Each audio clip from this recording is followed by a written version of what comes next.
Dr. Mena, let me bring you in because he did obviously say that most of the time they get better with you, but then hence when it's not enough, That's right. then you hand it over. That's right. It's a teamwork, isn't it? That's right. That's right. So most of the time when we see the patients, we want to make sure that they don't have any neurological deficits. Right immediately they have neurological deficits. That's something that we have to be more careful, and we normally send those patients out to a surgeon. But for the most part, when we do the injections, we want to help them, as I was talking before, with the exercise program in the long run. But the patient that they're not responding in the long run with the injections, or their symptoms are debilitating, that is interfering with their quality of life, that's the time to consider the possibility of a surgical intervention. Doctor, could you also share another surgery that you perform where it just changes that quality of life that possibly is a little bit more difficult? Sure.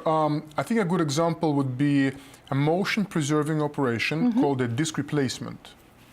Now, this technology has been around for about 20-some years, but research has really not been there to support it.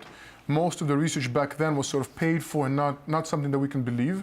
But now there's great independent work, and the American Academy of Orthopedic Surgeons, which is kind of like our governing body, has actually been very forthcoming in saying that disc replacement is a preferred operation for young patients with neck pain that radiates to the extremities. Again, so we mostly operate, as Dr. Mena said, for as we say in Miami, dolor insoportable, for pain that is just unreasonable, unmanageable, and neurological deficits. So for a patient that has nerve compression that results in upper extremity pain and numbness or weakness, we can sneak in through a little incision here in the front of the neck and take out the bad disc and then replace it with something that preserves normal motion.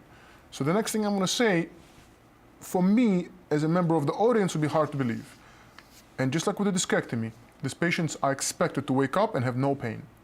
It's a little strange, but with minimal arthritis, with nerve compression, pain is so severe that if we just avoid causing injury during the operation, during the approach, patients don't need therapy, they don't need a collar, they need nothing. They essentially just go back to work within a few days.